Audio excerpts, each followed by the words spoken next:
What's up, everybody? Welcome to the Pick Six podcast. I'm Will Brinson. I'm your host. It is, Tuesday, March 23rd. If you are listening to this, if you're watching us on YouTube, it is Monday, March 22nd. We're in the middle of a bunch of basketball games on CBS and a very enticing March Madness, but we are here to break down everything NFL related. Joining me to do so, Ryan Wilson and John Breech. What's up, fellas?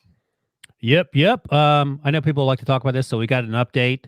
Breech is actually a 3.0 on the USTA tennis scale, the same as Brinson, even though he hasn't played in 20 years. So again, that matchup will happen sometime either early 2022 or even later this year. So look forward to that. Brinson will probably take his whooping. Whether he takes it like a man, that's another matter. I will be training 3 hours a day for the next 11 months. And I'm going to buy one of Pete Sampras's old rackets off of eBay. And it's probably going to be wooden. I don't even care. I'm going to destroy Brinson with it. What if you can beat with a wooden racket? Oh, my God. This is 2021 is what do the kids call? It's when something's going well. Lit. It's lit. The gift that the lit that keeps on litting. Is that a thing? No. It should be. I'm going to start saying it. I'm going to put it on a shirt. On this episode, we're going to recap a bunch of recent free agency news. Probably be a kind of a tight episode. We'll see how that goes. In the feed, of course, Mock Draft Monday 6.0 with Ryan Wilson. And as I mentioned, basketball all over the place. Tons of college basketball happening. And the madness is in full swing. And the Eye on College Basketball podcast is your audio guide for the entire NCAA tournament. Gary Parrish and Matt Norlander will continue to provide breakdowns and daily recaps as we enter the second weekend of the tourney. If you want the best March Madness analysis, subscribe to the Eye on College Basketball podcast anywhere you find this show. We mentioned it on the Mock Draft podcast, but worth diving into because wide receivers are getting signed. We saw Kenny Gallaudet, 4 years, $72 million with $40 million guaranteed to the Giants, and JuJu Smith-Schuster 1 year, $8 million to the Steelers. Breech, which one of those deals do you like better? The one that is half the price of the other one. Great for the Giants getting Kenny Golladay. He's going to help their offense. But if my options are to pay $18 million per year for Kenny Golladay or get JuJu Smith-Schuster for $8 million and only one season. So maybe, JuJu has a huge year and you have to give more money next year. But for 2021, it feels like the big winner out of those two deals is the Steelers. I mean, it feels like they got a steal, pun intended, with Smith-Schuster. And so, I mean, it's surprising. And maybe Ryan can, talk about this a little bit more. But were you surprised that JuJu took such a team-friendly deal? Yeah, a couple things. And Brinson and I talked about that on the Sunday podcast. The thing Brinson noted, Galladay's 27. He's old, number one. JuJu's only 24, and they came out at the same time, I do believe, which makes sense because they were up for free agency. I like the JuJu Smith-Schuster deal better because it's 1 year, $8 million, as you pointed out, Breech. But also, it's even cheaper by about $7 million than the fifth-year option would have been had JuJu been a first-round pick. So not only are you saving that $7 million, you're getting JuJu back for 1 year for $8 million, presumably because he wasn't considered a number one receiver in free agency, and that's why he wasn't signed immediately and sort of needed a few days to figure out what he was going to do, and then decided to go back to Pittsburgh. There were reports that Kansas City was interested, and he didn't want to have to compete for snaps with Tyreek and Travis Kelce, and JLC reported that the Ravens were very interested, offered him more money, but he didn't want to go to a team that runs the ball all the time. So he thought his best chance to cash in big in 2022 was to go back to Pittsburgh for a year. And look, the Steelers cap situation will be better now that they're having to cut everyone. They'll probably win 4 football games next year. And maybe they'll have the money to bring back JuJu if that's what they decide to do. But yeah, I think that makes the most sense. I love Kenny Golladay, but I didn't know he was 27 until Brinson pointed it out. So this is probably his last big money deal. Yeah, and I mean, I think that's part of the problem for the Giants. So the JuJu signing for the Steelers feels like, smart bargain shopping by Pittsburgh to bring back a guy that they know about, a young guy, somebody who I guess we thought there was a chance they would franchise tag, but maybe a chance for JuJu Smith-Schuster to sort of grow and develop and play well this year to show that he can be a true number one or to fit. I don't know. I mean, I like Pittsburgh bringing him back. I just think you're like, I think there's a chance that JuJu isn't great moving forward. I think there's a chance that not isn't great, but like it doesn't. I think there's a good chance JuJu doesn't morph into an elite top 5 wide receiver. I also think there's a chance that Kenny Golladay doesn't morph into an elite top 5 wide receiver. And if I'm taking that chance, I'd rather take it on the guy for $8 million.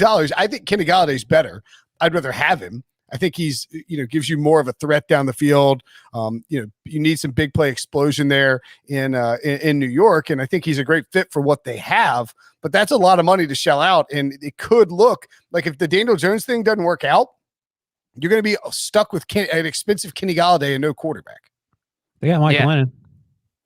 I do have Mike Glennon. One thing about Galladay's deal is that Florio had something at Pro Football Talk that said, as far as all the reports out there, is that Galladay's highest offer, besides what he ended up getting from the Giants, was $13 million per year, and that was from the Bengals. Why don't you take that, Golladay? Go catch passes from Joe Burrow. My God, doesn't make sense. But so the Bengals were apparently offering $13 million. The Bears were offering somewhere in the range of $11 to $12 million. And so all of a sudden the Giants just fly in there and blow all these other offers out of the water, even though they didn't have to. You could offer him $15 million a year, and he probably would have taken it if he didn't have anything else close to that number. And it doesn't sound like he did. And so, Breech, has Golladay said why he went to New York? Because I like the idea of Allen Robinson and Kenny Golladay in Chicago. I mean, they need a quarterback, obviously, but at least you're not having to do all the legwork. You can sort of do what you did in some sense in Detroit with Marvin Jones. Yeah, he had he talked to the press on Saturday and just said he's excited about playing in the offense. The normal stuff you would expect someone to say after taking the money and not choosing your team based on necessarily your best fit. Yeah, this is very clearly who's offering me the most money because I'm 27. I'm going to sign a 4 or 5 year deal. It's going to be the only contract I guess he could play 3 years of this deal and then it could get, you could see him hit free agency again at the age of 30 and he could get like a smaller deal. Like, I don't think, but this is the first and only 31 when he hits it. I'm just thinking if he plays out 3 years and then they cut him. I see. Yeah. And here's your exact answer. He was asked, what made the Giants situation so attractive to you? Kenny said, quote, just the pieces on offense. Those guys actually kind of reached out to me, and I like the vision the coach Joe Judge and offensive coordinator Jason Garrett had as far as the offense, and I was all the way in. Unquote. I will say Joe Judge is an easier sell than Matt Nagy at this point. And Zach Taylor. Yeah, but how about Jason Garrett? Yeah, but he probably knows. I'm sure Joe Judge is like, listen, Jason Garrett's going to be here 2 more weeks. And then but I will say that I think when you look at the Kenny Golladay contract, that it is quite clearly shot. And look, I said it on yesterday's show, and I'm just going to repeat it again. It is Dave Gettleman doubling down on himself and his previous plans for the Giants and trying to shove all in on him. And by giving Daniel Jones a quarterback and saying, I don't care about our cap situation. I'm going to jam this Kenny Golladay contract underneath it because the cap hit for this year. So he has a signing bonus of $17 million. The cap hit for Kenny Golladay, like his base salary in 2021 is $1 million. His cap hit is $4.65 million, which is hilariously low for a first-year free agent signing in the modern NFL. His cap hit next year $21.15 million, which is a ton, especially if this thing only smooths out. And you can't save any money by cutting him. In 2023, his cap hit is $21.4 million. And you can save $11 million by cutting him. And then in 2024, his cap hit also $21.4 million, and the Giants can save $15 million by cutting him. And they're going to have it. They have $3.4 million in dead cap space on a voidable 5th year, it looks like. So this is pretty obviously a contract that was designed to. I'm not sure we're going to get somebody in the draft. I want to get Kenny Golladay. I think he'll help Daniel Jones, and we're going to smash this into the cap regardless of the financial implications situation. Yep. Sounds about right. Yep. They got Kyle Rudolph. They got, we talked about it yesterday. They have Darius Slayton. They have Sterling Shepard coming back. They have John Ross, former top 10 pick. John Ross. And they have Saquon coming back. The offensive line is a concern, but I mean, they do And If John Ross is good in New York, it doesn't reflect well in the Bengals, right? he ain't gonna be. I know how football works, Brinson. I understand. You're like former top 10 pick John Ross. You may remember him as the guy that my team drafted over Patrick Mahomes. I don't remember him like that. That doesn't make sense. The Bengals didn't need a quarterback in that draft, Brinson. They're not the Bears. The Bengals clearly needed a quarterback. Andy Dalton was washed. It was very obvious. He's very defensive about the tennis conversation, Breech. It's crazy. Now I'm just going to beat him. I was going to let him win a few games in tennis. Now he's not winning any. What if you beat him 6-0, 6-0? I'm going to now for all the Bengals slander. It's ridiculous. He's going to dress up in an Andre Agassi wig in Bengals colors, denim, like acid wash shorts, and he's going to beat you 6-0, 6-0. Yes. All right. Broncos signed Justin Simmons, who we thought they might be going year for year on at the franchise tag, to a long-term deal, giving him 4 years, $61 million. And they also went out and signed in free agency Kendall Fuller to a 1 year, $9.5 million deal, having already added Ronald Darby. Do we think that the Denver Broncos are morphing into more of a contender than Ryan Wilson originally thought? No. Until they fix the quarterback situation, they are not. And that's the reality. I mean, as I said, you guys aren't allowed on the Chargers bandwagon. The Chiefs are the Chiefs. We'll see what happens to the Raiders. They've made some curious moves early the first week of free agency, and then they decided not to cut all their offensive line, but to trade them. But they still need offensive line help. So we'll see what happens there. But I feel like Drew Lock is the wild card, and they'll get Cortland Sutton back, and they have Jerry Jeudy, and they have KJ Hamler, and they have Noah Fant.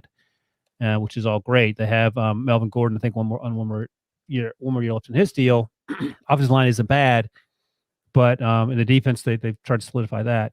They can still probably use another cornerback, even with Darby and Fuller. But what do you have in Drew Lock? And I think at the end of the day, that's the question.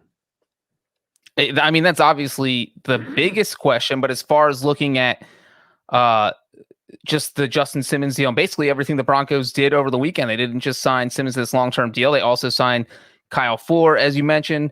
And, if you're Denver and you're in the AFC West, what do you want? You want a strong secondary so that Patrick Mahomes isn't out there throwing for 700 yards against you. We know that Broncos have guys who can rush the passer, keeping Von Miller, Bradley Chubb there. And now they have a pretty strong secondary. I mean, you mentioned all the names there, Ryan, with Ronald Darby, with Kyle Fuller, Justin Simmons, and we still don't know what's going to happen with Kareem Jackson. He didn't sign with anyone, did he? I think the Broncos are thinking about keeping him, but nothing's been decided there yet. And he's not a bad safety. So if you keep him, you have a pretty good starting four in your secondary, which is exactly what you want when you're facing Patrick Mahomes, Justin Herbert, and to a somewhat lesser extent, Derek Carr twice a year.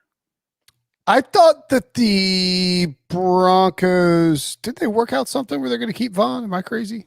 Yeah, they picked up his option. Yeah, they picked up his option. So he's coming back for sure. Unless they trade him. But yeah. Yeah, I don't think he's much of a trade asset, honestly. KC's the obvious favorite in this,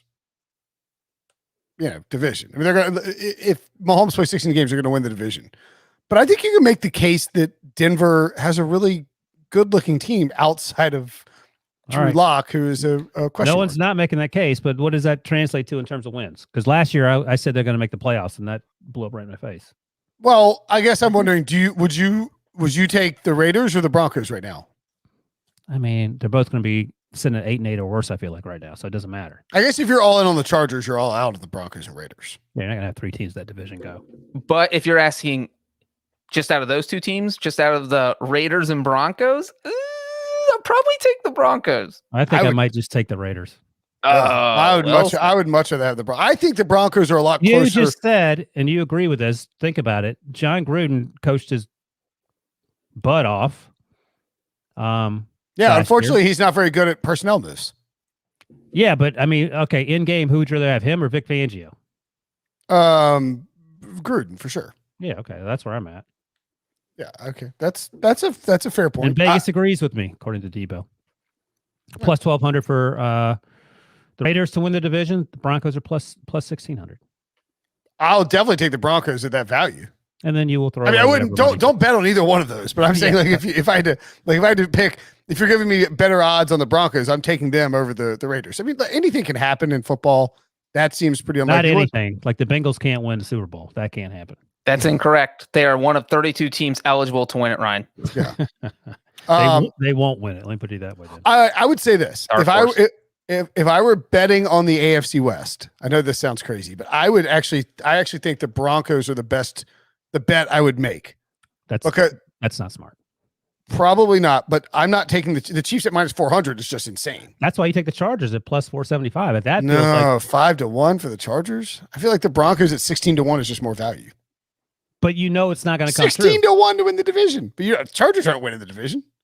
They could, like if Chad Henne has to come in for a month or something. If Chad Henne comes in for a month, then the Broncos are live too. Why? Who's their quarterback? Drew Lock can improve. You're just trying to talk yourself into throwing money away. That's fine, but I mean, don't bet the Broncos at 16. Don't bet the Broncos at 16 million to 1. Like, unless you think they're going to bring in a quarterback who is going to take the job from Drew Lock, because then you get the number before. And by the way, that quarterback they bring in could also include present-day John Elway as being an upgraded quarterback for the Broncos. That is true. But it's hard. It's just betting the AFC West. It's hard to bet against a team that went 14-1 with its starter. So like you can say there's better value somewhere else, but there's not if the Chiefs are just going to roll through the division. And it's hard to see. Obviously the Raiders beat them once, handed them that only loss last season. Raiders were second in that division last year. How many games did they win? I think 7-9 or 8-8. Oh my gosh. So they were either 8-8 and the Chargers were 7-9 and the Broncos were below that. Like minus 400 actually feels like a bargain. For the Chiefs? Yeah. It might be. Yeah, the Raiders are 8-8. You just have to lay 400. You have to outlay $400 to win 100. It sits there for like 9 months. Right. And then you see things like Patrick Mahomes get hurt, like, oh my God. Yeah, exactly. And yes, I mean, but right, the Broncos 5-11. There's not a whole lot of reason to think anyone else will win the division. So let's not linger on it too long. In fact, let's take a break.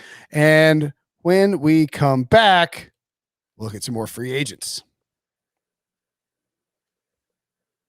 Okay, so of note, man, it's getting a little thin out there, kids.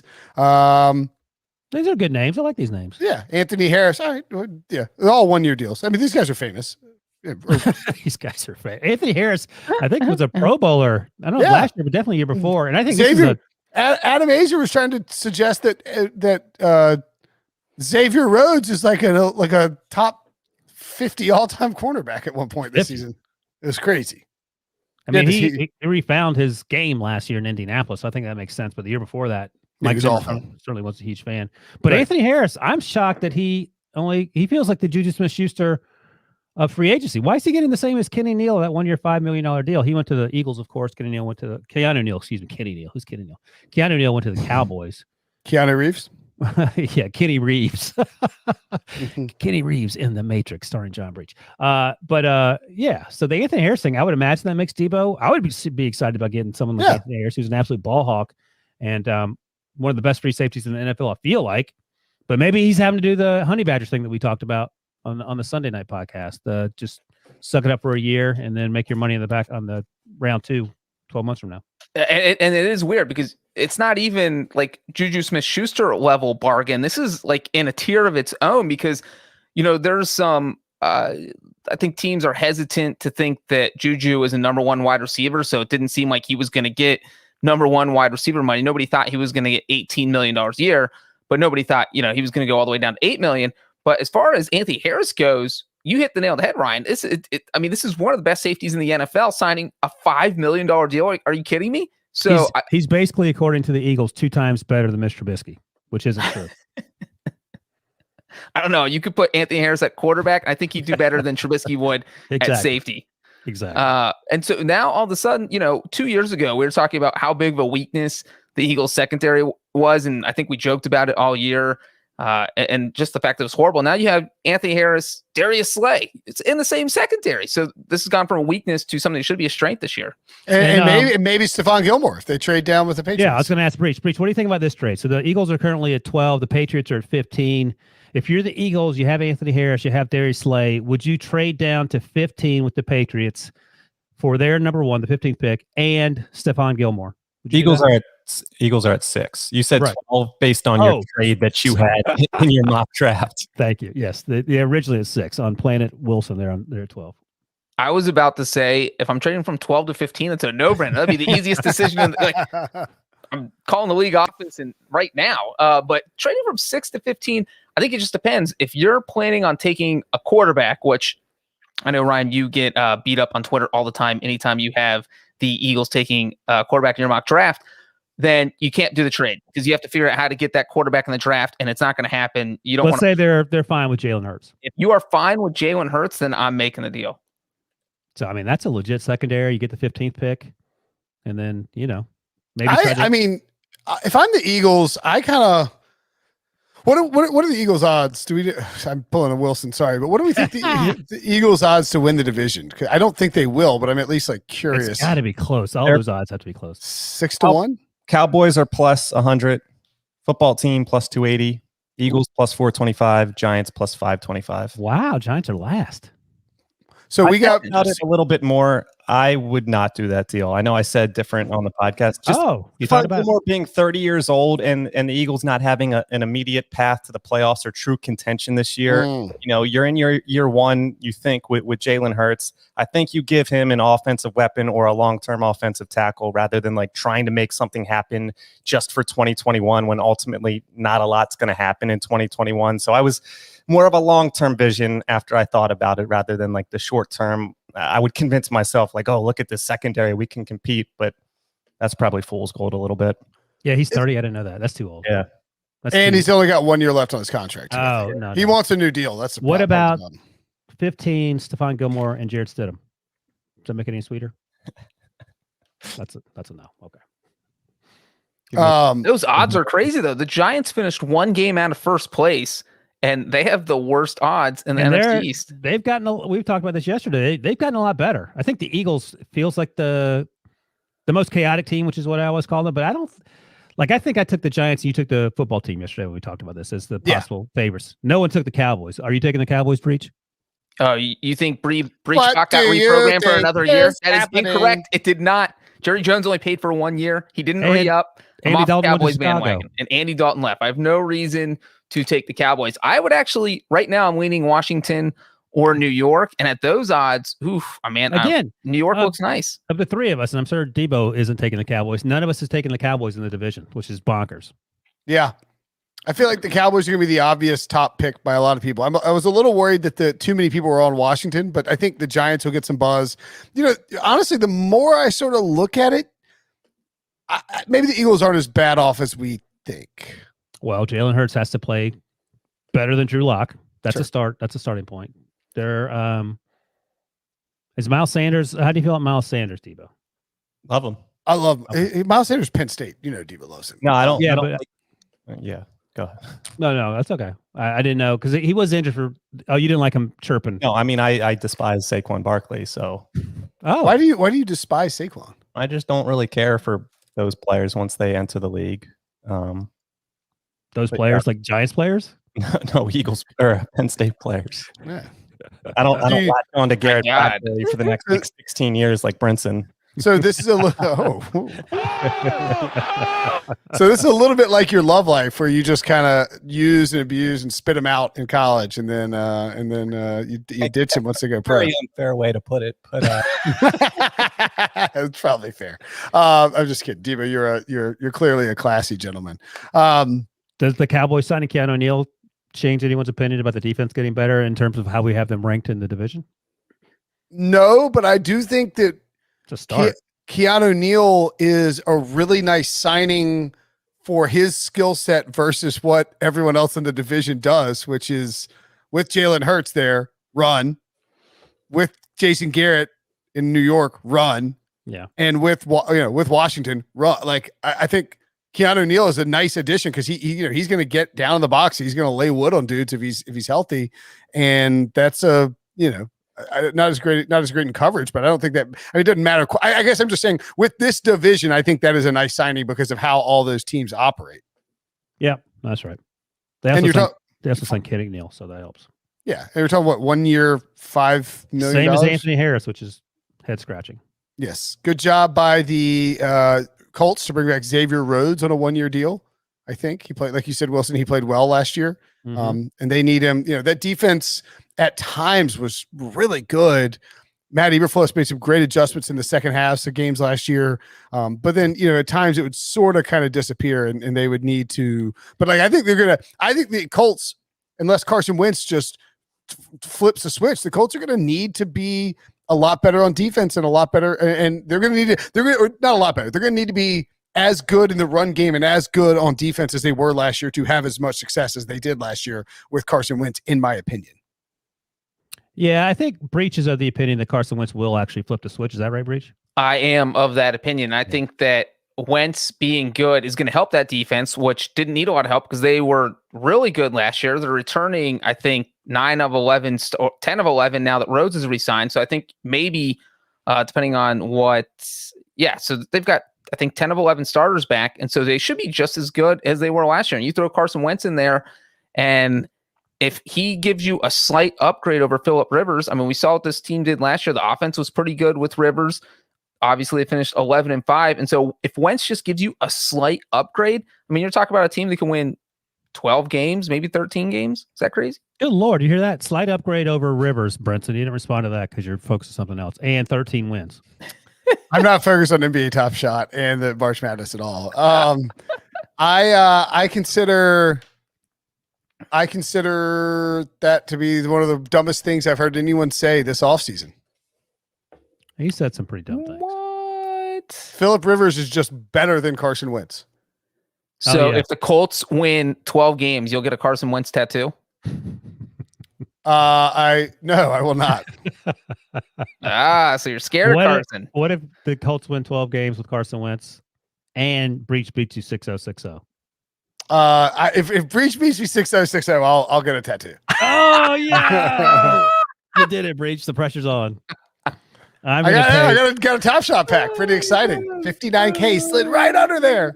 I'm gonna send Breech like how they send the draft prospects to Arizona to train. I'm sending Breech to a tennis training center. Send me to Florida. That's where to Bradenton. That's where all the big tennisers. Next 6 months. I'm gonna live there. Oh god, that'd be worth it.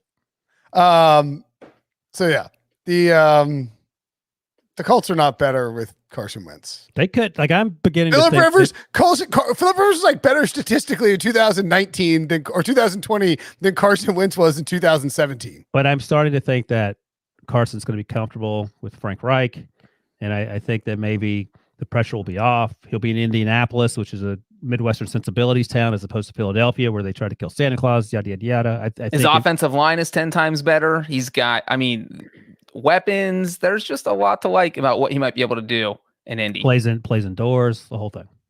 All right, I'm coming around. We'll see. That said, I don't know. They'll be better than the Texans. I got to figure out the rest of the division. Good call there. The Colts are at plus 100 to win the division. Titans are plus 115. I don't get that.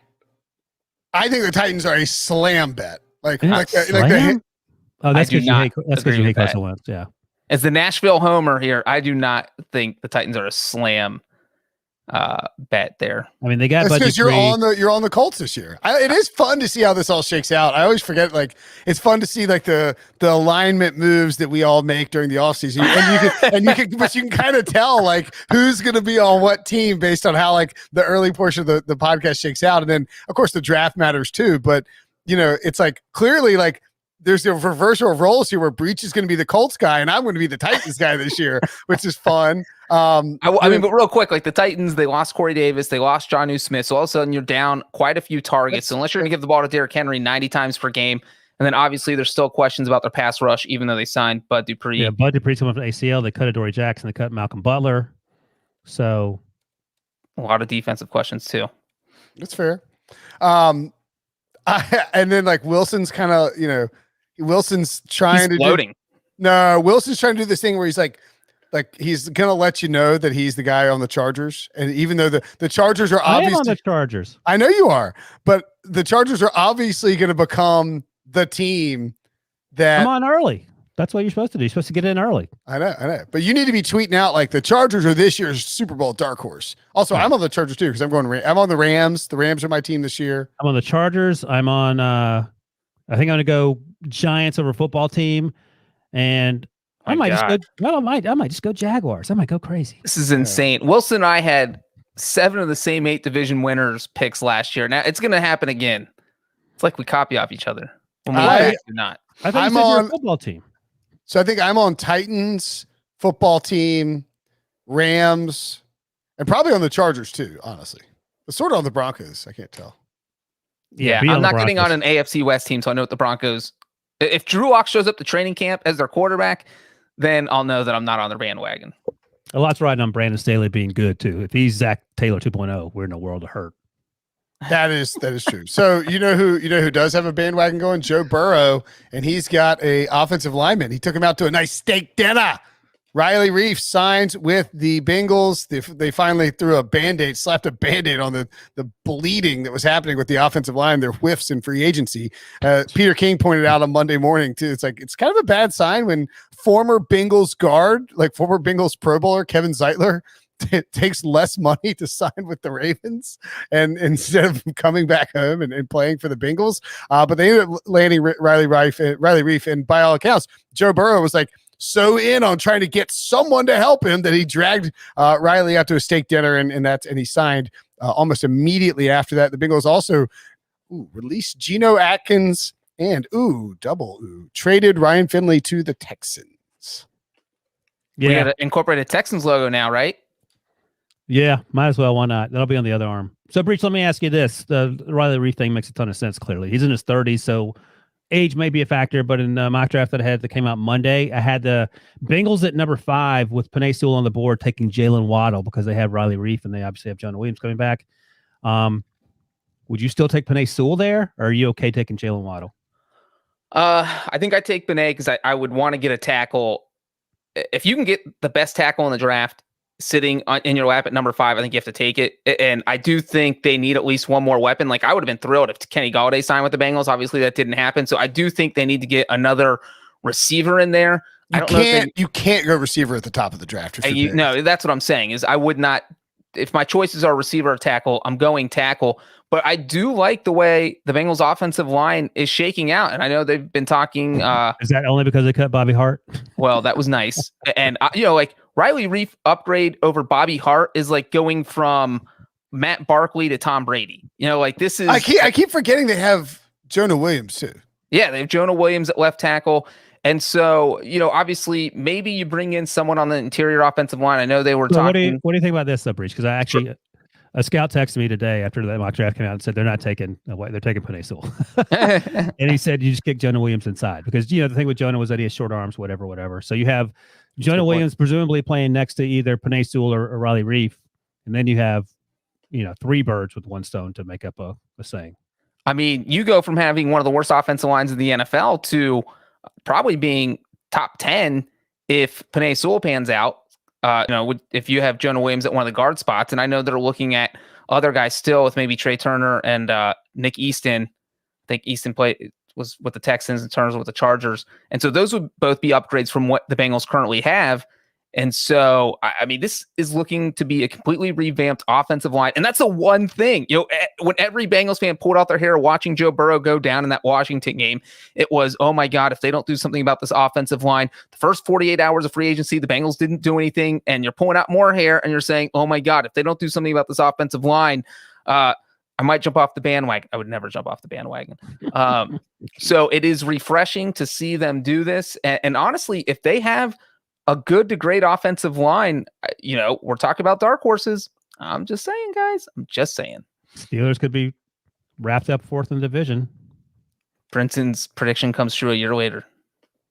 Okay, that actually could be true. Well, I might have to run it back, babe. Just run it back. Keep running it back till it happens. Let me just put it this way. If you look at the betting odds in the AFC North, where's the value? Ravens plus 110, Browns plus 180, Steelers plus 340, Bengals plus 2,000.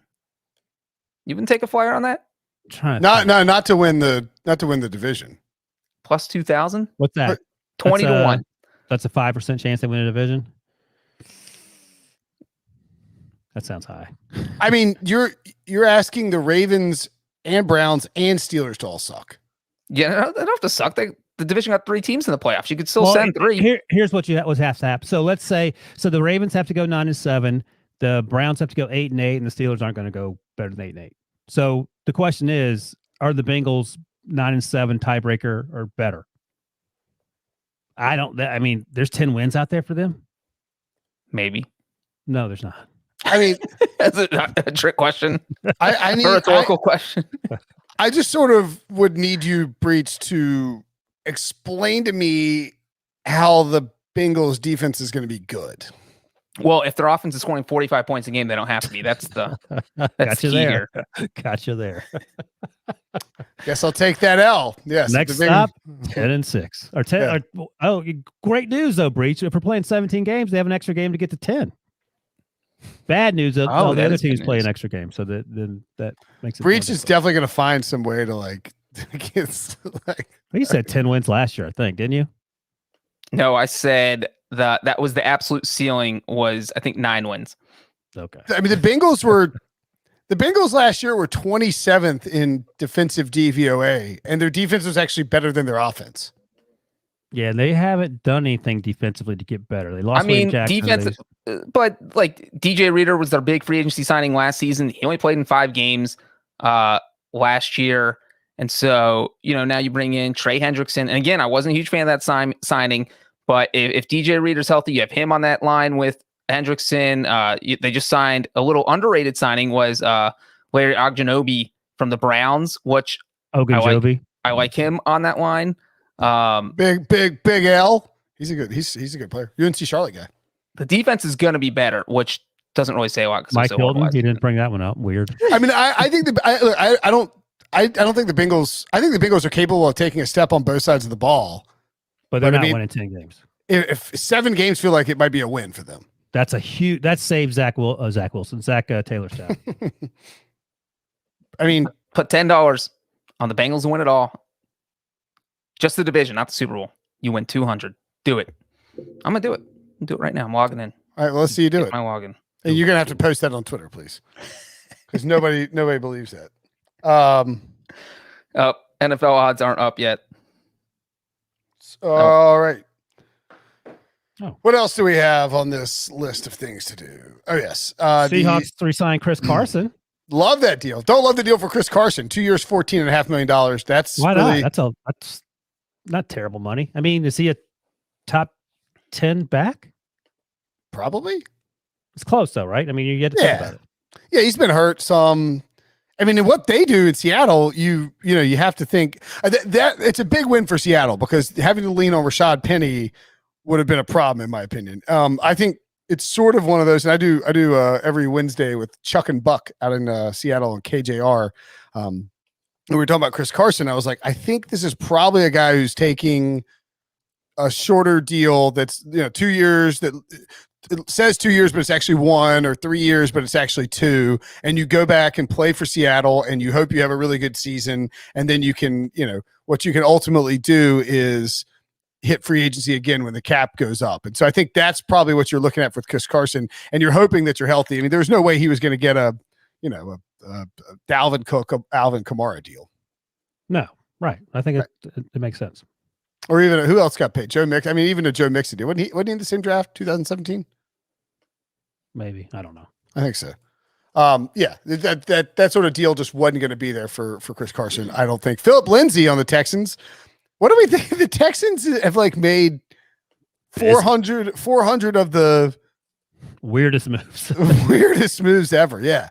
So they have Mark Ingram and Philip Lindsay now in the backfield. Yep. They got rid of Duke Johnson, who's basically Philip Lindsay. They signed Chris Conley. Most importantly, they got Ryan Finley. They signed Tyrod Taylor, another quarterback. Ryan Izzo, formerly of the Patriots, and Marcus Cannon, formerly of the Patriots, which is not unusual given the Nick Casario connection. I'm just going through Shaq Lawson, the linebacker, Cruzier Hill, the linebacker, Malik Collins, and then Derek Rivers, also at one point formerly of the Patriots. So yeah, ton of I don't have the numbers here, but I feel like this is the second most perhaps after the Patriots in terms of actual transactions, but they've added more than 20 players through free agency or trades. But at no point is anyone confusing them for the Patriots thinking that they're actually better than they were 2 weeks ago. No, it does feel like, okay, I can't believe I'm saying this. It does feel a little bit like the way that Bill Belichick tried to attack the Patriots when he first got there. Just in the sense of, you don't go out and spin big. You go out and just make some. You're trying to just build depth and build a better roster than people think you have. I mean, that's fine. I get that, but they don't have any salary cap space for draft picks either, though, and they're going to lose a quarterback. Right, and well, the quarterback thing is a whole other ball of wax. We had more masseuses come out and file civil lawsuits against Deshaun Watson, and one with some very graphic and problematic allegations in it that I am almost certain we cannot discuss on this podcast. Yeah, I didn't read them yet. I saw them, but I didn't get a chance to read it. Oh, buddy, one of them is not good.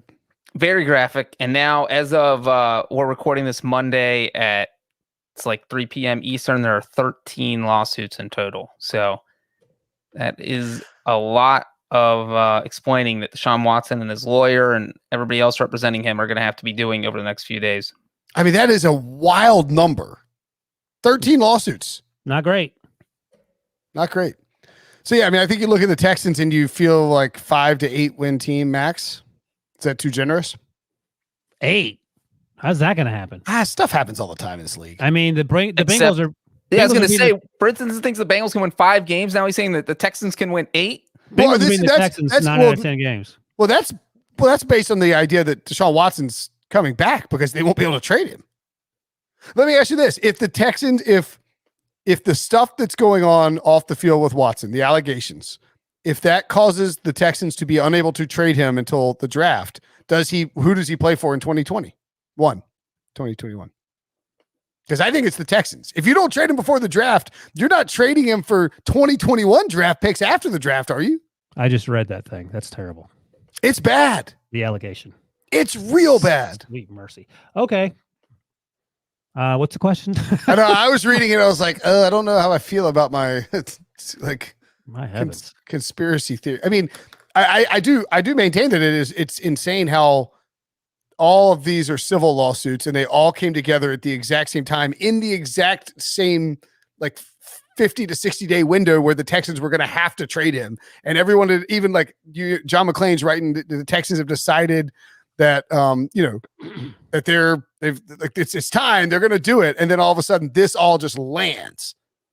Like, I mean, there's a lot of people to land at the exact, you know what I'm saying? Like, it's just, right. And I mean, there's a ton of ways to look at this, but there is one, like there's a power numbers thing. You don't want to be the only person filing a civil lawsuit against an NFL quarterback because that's, people are crazy. They're going to say mean things to you and find you on social media and be horrible about it. And so when you and also I would say this too, is like as someone who's worked at a law office, and like, if you have this case, you're not just going to you don't just like slap the lawsuit together and sprint to the courthouse and get it filed. You do your due diligence and try to reach out to other people to see if there might be, you know what I'm saying? Like if you're the attorney, if you have more people who corroborate this behavior, it's going to make the ability to win the civil lawsuit far easier. Right, and you start to establish a pattern of behavior. And you start to, the attorney for the masseuses has also said he's going to request that a grand jury be convened. And when you do that, you really put pressure on the defendant, Deshaun Watson, in this case. So, I mean, I understand that there's a lot of research and all that goes into it. I just also, I mean, I can't help but look at the timing and be like, man, it's just wild how that timing worked. Because this is something to me that usually pops up in June. Or, this is something that usually drops in the off season. Well, either way, it ain't good for all people involved. No, it's not. I just think based on some of the newest ones that there's a good chance he stays with the Texans now. As of Sunday, Aaron Wilson, Houston Chronicle, had a report. So I think there were 7 lawsuits at that time. And he said that multiple teams remain interested, and those teams were the Eagles, Panthers, Jets, Dolphins, and 49ers. And I said it whenever we talked last week. NFL teams will forgive a lot. We don't know what's true or not true in this case, but they'll forgive a lot. Yeah, but the two problems here. One, if you're a team that trades for Deshaun Watson, like let's say the Panthers trade for him hypothetically, and you give up 2 or 3 first-round picks, whatever it is, you trade for him, and then you're getting like the headline of the Charlotte Observer is Panthers trade for Watson, comma with 22 lawsuits pending. Well, and like their owner, their former owner just got forced out because of problematic behavior. So if you're the Panthers, I'm not sure. And that's where, as more allegations come out, I think you're going to start seeing teams kind of backtrack and say, all right, we're just going to hold off and see how this plays out before we do anything crazy. Well, and presumably, if you're a team that trades for Deshaun Watson, you are expecting to try to make a playoff and Super Bowl run in 2021. And we don't know how this is going to play out. And of course, innocent until proven guilty. And this is a civil case. These are civil cases as well. So there's no actual, innocence versus guilt. It's preponderance of evidence. But, the NFL is going to be monitoring this. And if it ends up, that Deshaun Watson, is charged or, however these things shake out, there's a decent chance that he misses multiple games. And so if you're an NFL team that's trying to make a push to the playoffs, try to win a Super Bowl, and you acquire Deshaun Watson, he misses multiple games. One, that obviously it hurts your case. It hurts your chances of doing that. And two, you're probably giving back first-round picks to the Texans, and those first-round picks are going to be a lot better if you don't have Deshaun Watson in those games. So it's a really tough thing. I mean, obviously, the lawsuits matter more than anything, but it's a tough thing to try to balance if you're an NFL team making a move for a guy of his on-field talents. Yep. Okay. Indeed. The Rams signed Deshaun Jackson. I really like that move. Yeah, they're making moves for a team that doesn't have a lot of wiggle room to make moves and not a lot of draft picks. So, they're your favorites, as you mentioned, your dark horses. So they have Matthew Stafford, Leonard Floyd, Deshaun Jackson. Lost Josh Reynolds, who also signed with the Texans. Titans. Why did I think the Texans? Because they both start with T. Yep, you're right. Deshaun Jackson, real quick. He had 3 really good years playing under Sean McVay in Washington, 2014, 2016. He led the NFL in yards per catch in 2 of those 3 years. So McVay definitely knows how to take advantage of Deshaun Jackson's talents. Mainly, he's fast. And Matthew Stafford has a rocket arm. So this is an interesting combo. I like this signing a lot. It's not a huge risk for the Rams, and Deshaun Jackson. It's kind of one last chance to win a Super Bowl, which is going to happen according to Brinson. When did Josh Reynolds sign with the Bengals? The Titans. Oh, he said the Bengals. Oh, today. Yeah. Okay. Yeah. That's a great signing for the Bengals. I don't know how many games you can expect to get out of Deshaun Jackson. He's been injured a lot in his career. But if you get 6 to 10 games out of him with Matthew Stafford throwing that deep ball, he's going to put up some numbers. Yeah, he'll be like like Brandon Cooks, but not nearly as thick. He's much lighter than that, but that type of threat. He's even faster than Brady. I just think I like the signing because you have Robert Woods, you have Cooper Kupp. You don't need to ask him. You don't need Deshaun to be some major impact guy. Also, another signing I liked. The Jets got Sheldon Rankins, former first-round pick out of Louisville, drafted by the Saints in 2016, $17 million deal over 2 years. I sort of like, Rankins, Carl Lawson, Corey Davis. I like what the Jets are doing. I don't think they're going to be a Super Bowl contender or anything like that, but I think they're actually putting some stuff together, and it's going to make their situation in the draft even more interesting than it has been before. Yep, LaMarcus Joyner as well, who had coming off the year with the Raiders, so they get depth there. Jared Davis, the Lions, Keelan Cole, so they have another wide receiver there, which probably played a part in JuJu Smith-Schuster not being an option for them. You mentioned Carl Lawson. Yeah, so they just got to sort out the quarterback situation.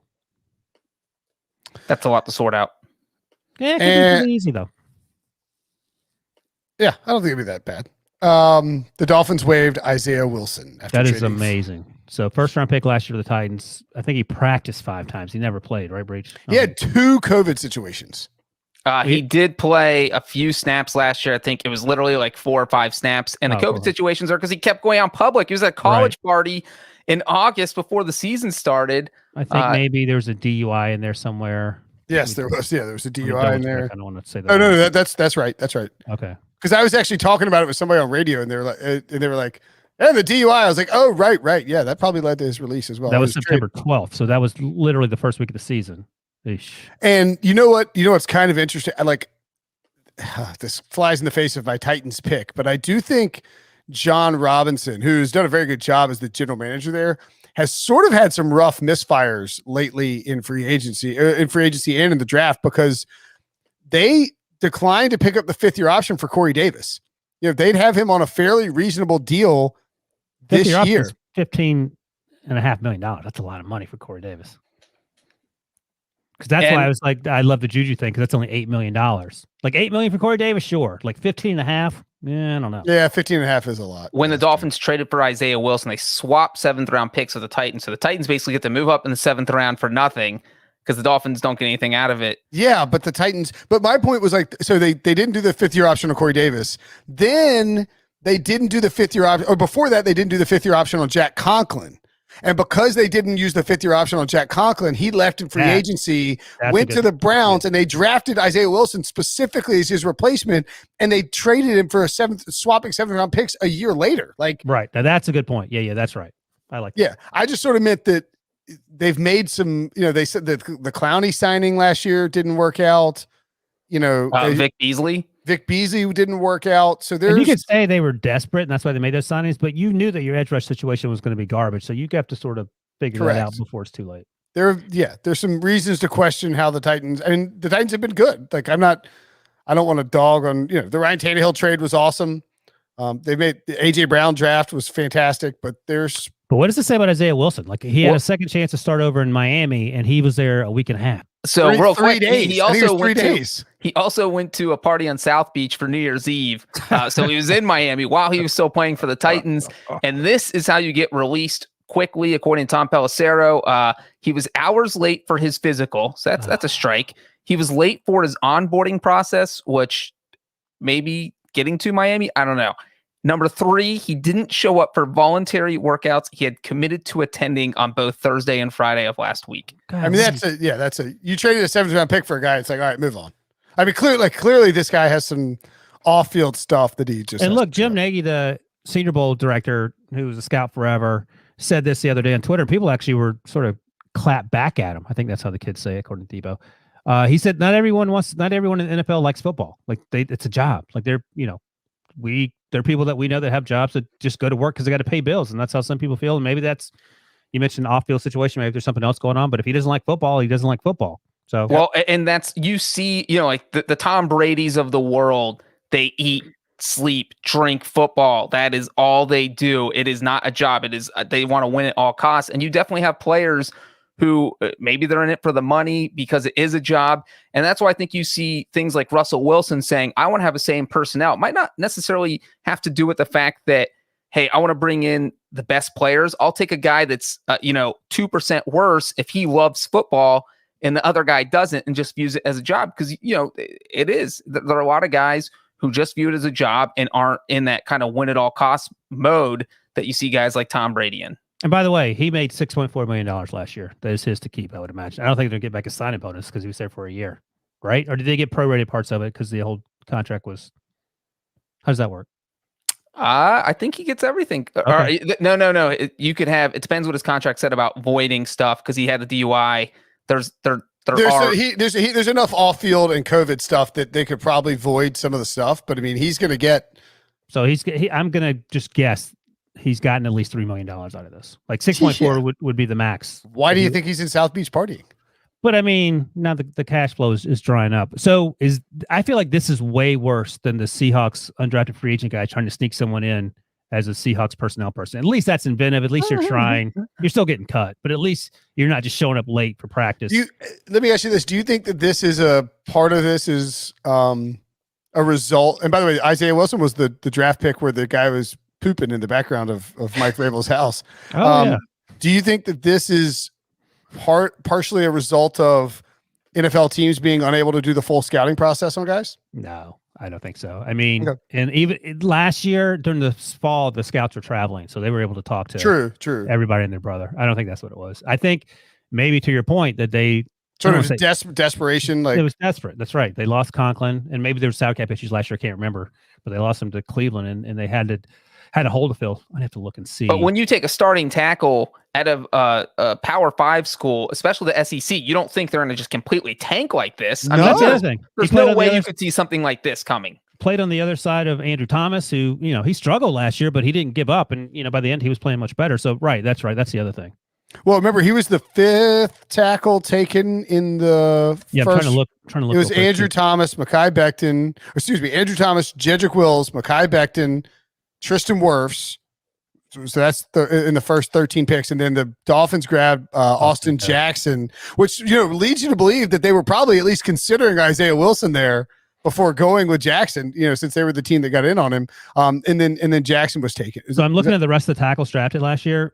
No one had a buzz. He was the 6th tackle taken. Excuse me. 6. That's right. But Ezra Cleveland, he may get to play this year because Riley Reef is gone in Minnesota. But I mean, Josh Jones, I don't think he played a lot last year. So you go through these names, and Matt Pert had to play for the Giants. I know Giants fans were sort of mixed on that, but there's no one that screams, "Oh my God, how'd you pass up that guy when you needed an offensive tackle?" So maybe I would agree with that, but I think it sort of reminds me of, and we'll see how this pans out, but like the Packers drafting AJ Dillon or the Jets drafting Denzel Mims.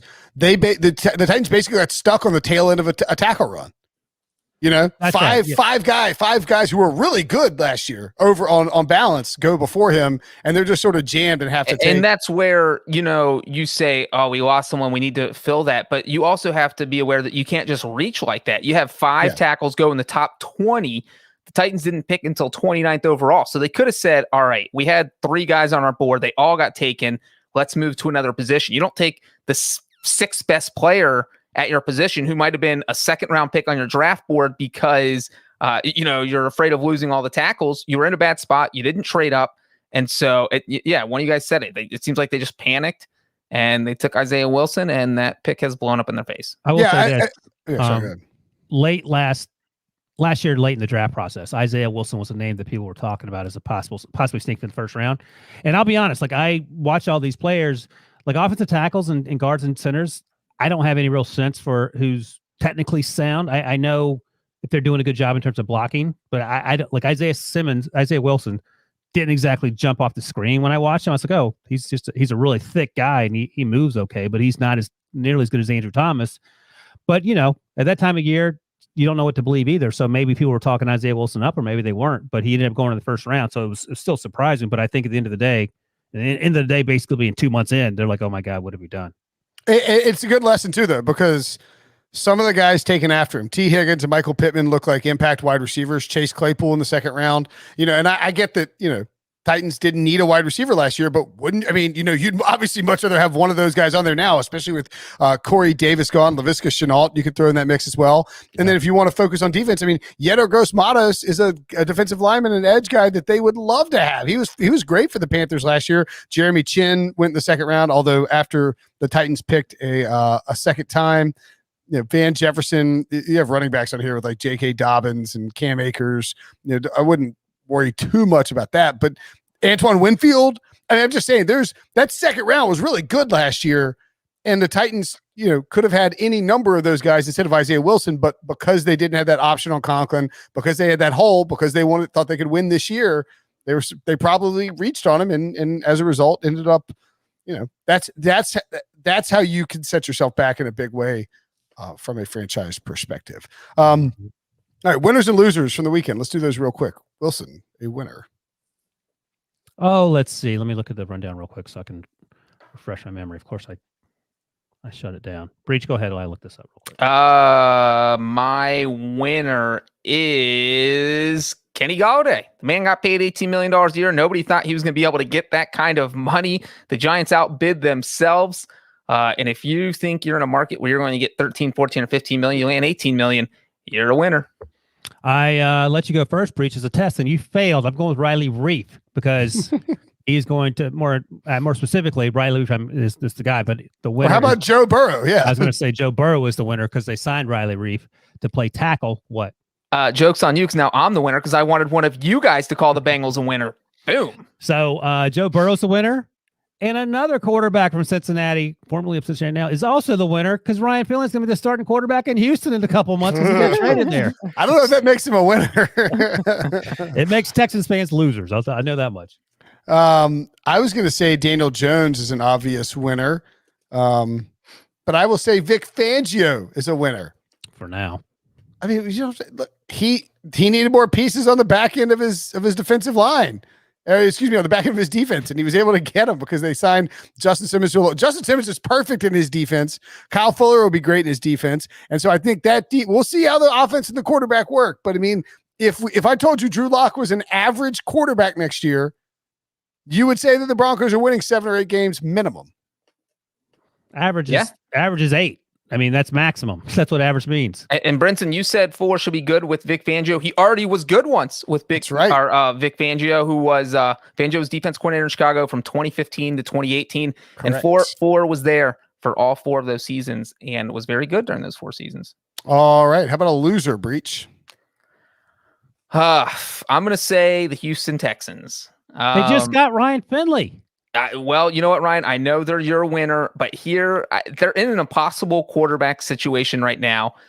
With all an unprecedented quarterback situation. Unprecedented because look, here's where you are. If you somehow trade Deshaun Watson at this point, you're getting less compensation. Nobody's going to give you what they were going to give you a month ago because of all the controversy surrounding him and all these lawsuits out there that are alleging, all sexual assault, sexual misconduct. So Deshaun Watson's value has shot down. And if no one trades for him, then Deshaun Watson is stuck on your roster when he made it clear that he does not want to be playing for your football team. So you're stuck with a quarterback who doesn't want to play for you, who is still controversial. So the Texans are literally in a no-win situation here. So sorry, Texans. I feel sorry for you, but you're my loser. I'm going with Isaiah Wilson. We just talked about it. I mean, he was a first-round pick 11 months ago, and now he is currently out of the NFL. That's a pretty easy answer. Does Mr. Trubisky qualify as a loser? Why? He's got to take back at $2.5 million to be a backup. He's a winner. He's going to be in a really good football team. No pressure. He's an upgrade over Matt Barkley. He plays an offense that fits exactly what he does as Josh Allen 2.0. Like a loser, Mr. Trubisky, if he has to go back to Chicago. Okay. How about a loser? I can't remember the days and times anymore because it's just college basketball on Monday. How about Michael Brockers? Because he had to go apologize to He did apologize, so that's good. So now they're all friends, so maybe he's a winner. Yeah, that's true. Whatever. I'll say those are my 2 losers. Actually, I'll say the Jaguars are losers. Why? I don't think they've done a whole lot that's really impressive in free agency. In general. Okay. And I think part of the problem is that Urban Meyer and Trent Baalke have not been in prominent roles negotiating with free agents over the last few years. And the last few years. I thought you meant the last few weeks. No, and no, as a result, like they just don't have the Yeah, but that talks, baby. You think so? But they got all the money. Maybe and they ended up signing Carlos Hyde. So we'll see. All right, that's the show. Thanks for listening. Thanks for watching. Thanks for chatting. For Wilson and Breechapalooza, I'm Will. We'll see you guys